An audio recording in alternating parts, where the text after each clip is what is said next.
Chapter 1962, Deep Sea Prisoners. Those sponge balls flew towards them, but the two of them were relatively small and could dodge and counterattack skillfully. The sponge balls seemed to have no defense at all. When Li Changgong slashed them with his sword, they split apart and turned into a large number of sponge fragments, which quickly reassembled in the deep sea. Vermilion Bird Magnificent Ice. Vermilion Bird's long silver hair flew in the wind, and his entire body turned into a huge blue vermilion bird made of cold air, which he released indiscriminately in all directions. This force had a very strong resistance to the sponges, preventing them from approaching and forming a powerful defensive field. "It's working." Vermilion Bird immediately said to the two, "Gochen, come to Black Tortoise's side. I'll use my power to drive away these damn sea beasts." The two quickly swam towards Black Tortoise, and Vermilion Bird immediately unleashed his cold air to attack the sponges on Black Tortoise's body, which were already dozens of meters thick. However, at this moment, the blue giant octopus's sonata sounded again, and the surrounding space twisted. It swung its 8 arms and charged forward with a boom. Li Changgong and Vermilion Bird's hearts sank completely. The three of them could still have a certain advantage when fighting a deep-sea giant beast together. But how could they deal with two? Moreover, Black Tortoise had encountered its natural enemy and couldn't even move. The giant octopus played its unpleasant sonata, causing space to twist. From the ocean, there seemed to be a wave of hair-raising laughter, which was the strange sound caused by countless yellow sponges rushing over with the ocean currents. "Oh no!" Li Changgong swung his sword with all his might, but being in the deep sea, his speed was greatly reduced. Even if his sword was fast, how could he cut through so many soft sponges? Vermilion Bird also struggled to use his abilities to fight off the sponges, but the giant octopus kept attacking them from the side. Soon, Li Changgong and Vermilion Bird could no longer hold on, and their bodies were completely enveloped by the sponges. The giant octopus dragged the 3 sponges with its arms and pulled them to the bottom of the ocean. The undersea volcano was still spewing magma, and the giant volcanic tree stood there, absorbing the nutrients from the volcano and growing golden fruits as dazzling as the sun. Demon's Eye, the sealed place.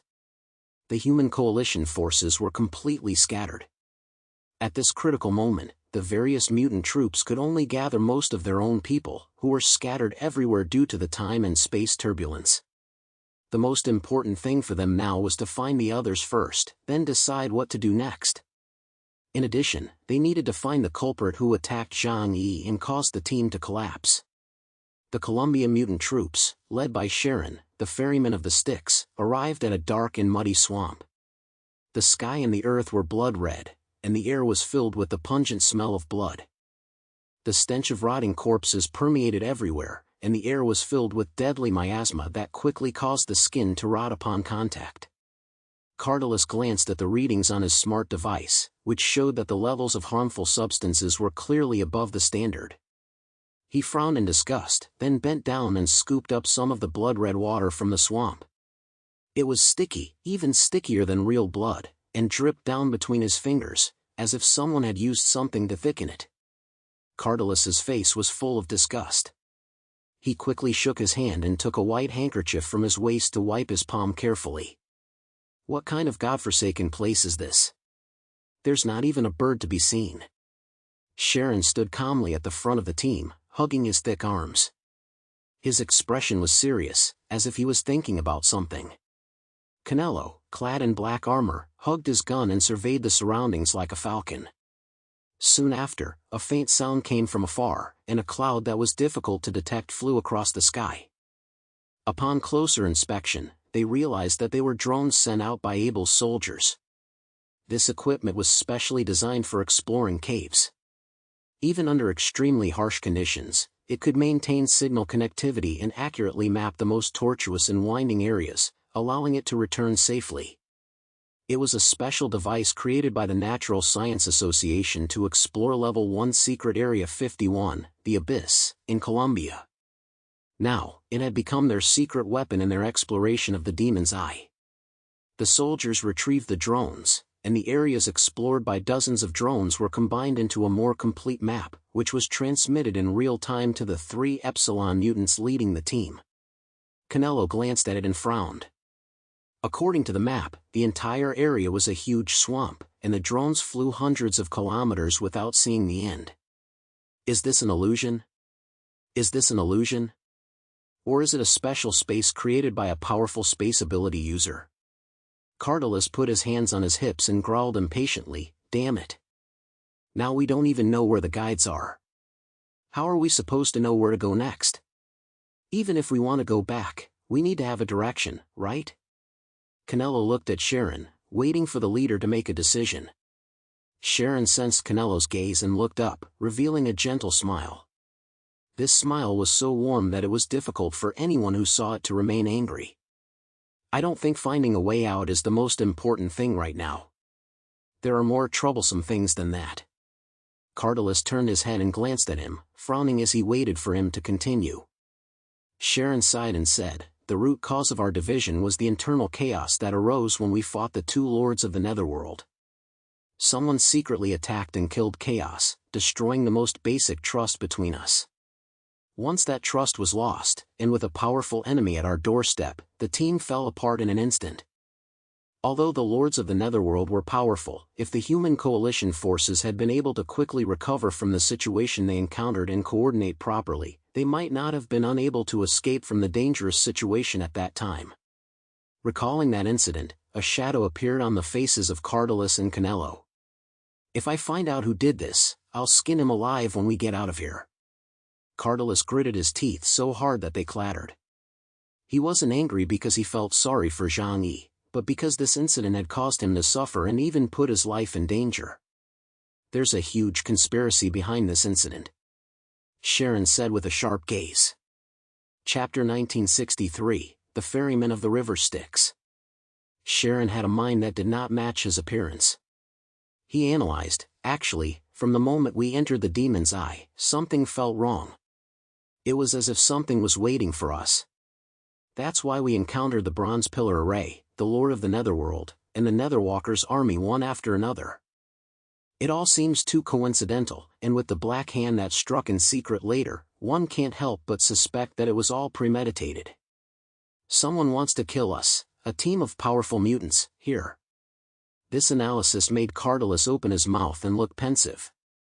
Canelo even got goosebumps on his arms. "Are you saying that someone wants to kill us all here? And that person knew we were coming here?" Sharon said, "Don't forget, the Aoshi clan once said that there are humans who have fallen and willingly become Netherwalkers. They chose to become slaves because they feared the power of the Drucker clan.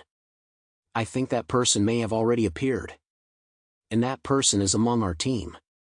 Cardalus and Canelo felt a chill run down their spines. If that were the case, it would be terrifying. Because you would never know who among your fellow humans was human and who was a ghost.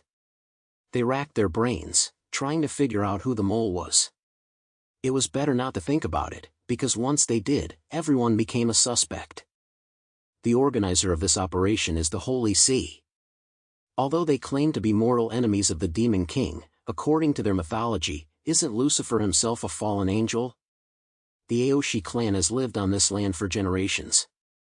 They are the key to our entry into the Demon's Eye, but I always felt that those guys didn't look like good people. Maybe they betrayed their beliefs long ago. Oh, and Chaos. Maybe he staged the attack himself? The group discussed the matter, feeling that no one could be trusted. Sharon looked at Cardinale and Canelo and sighed imperceptibly. It was not a bad thing to be suspicious, but if one could not keep a cool head in times of danger, it would not be a good thing. "First of all, we can rule out the Chaos team," Sharon said with great certainty. "Judging from the situation at the time, if Chaos really wanted to kill us, they could have waited until we had been weakened by the Bronze Pillar Array before pretending to come to our rescue. Even without their help, it was questionable whether we could have escaped from that array. Moreover, according to the information we obtained, he entered the final area after passing through the Gate of Light. Someone like that most likely obtained the relics of a mighty god-level civilization, so there's no need for him to side with the barbaric Druckers. And Olive, he's even less likely to be a mole. Sharon was even more certain of this. He is a devout member of the Eastern Orthodox Church, so he would never sell himself to the devil. The Eastern Orthodox Church had a profound influence, and more than half of the people in Colombia believed in its teachings. Perhaps they weren't very devout to Pope Alexander X, but they believed wholeheartedly in the Pope and the cardinals. This was because those with impure thoughts couldn't enter the Vatican, which was the gathering place for the faith of hundreds of millions of believers from all over the world. Canello said, "In that case, the mole can only be one of the other people." Cardulus curled his lips. "I still think that Fajo's native troops are suspicious." Sharon waved his hand. "It's not necessarily a mole among us humans. We can't rule out the possibility that there is some kind of special ability in the Lord of the Netherworld that is interfering with our judgment and making us suspicious of each other. Thinking even bigger, there could be other underground civilizations that have come here. After all, Mammon's revival would unsettle all the hidden underground civilizations around the world." Cardulus spread his hands. "So what do we do next? Now that our guide is gone, we have to find a way out of this damn place." This place was too big. It was a space created by Mammon's dreams, almost identical to the real world. After reaching the level of the Drucker Titans, the abilities they could display were close to those of the creator, Kagago. They could create a whole new independent world. The only thing they couldn't do was create sentient life. By conventional means, they would never be able to leave this place and would be confined here forever. Sharon looked at the sticky, blood-like substance in the swamp below, took a deep breath, then looked at Cardulus and the others, revealing a gentle smile. "If this place really is a world created by the Demon King's dreams, then perhaps I have a way to find a way out," Sharon said as he raised his thick right arm, his 5 fingers loosely clenched. A black smoke gathered from the palm of his hand and turned into a long oar. He was covered in a long black cloak, and blood-colored water rippled at his feet. Black mist surged and formed a small black boat under his feet. He began to row and chant in a low voice. "The 100th coffin floats up from the gray mist. I count your ribs, and that is the 7th icicle. The withered hand clutches the faded pupil. Look, the chains of frost are entangling the stars. When the tide floods over the 3rd bridge of the dead, unspoken vows are hidden under the ice. I drink the last remnants of farewell. I carve your name into your hollow chest.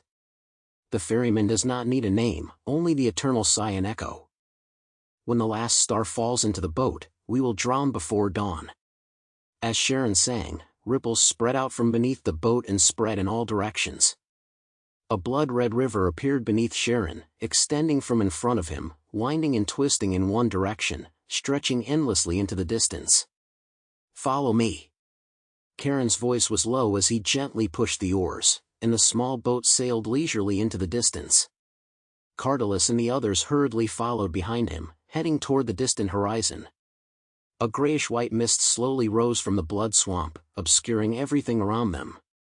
Everyone walked quickly through the swamp, not daring to fall behind Karen's small boat. Their vision was completely blocked, and their high-tech equipment was almost completely useless. They had no choice but to follow their leader. Able soldiers marched in unison across the swamp. But suddenly, a large skeleton hand reached out from the depths of the swamp, violently broke through the ground, grabbed an able soldier's ankle, and pulled him violently into the depths.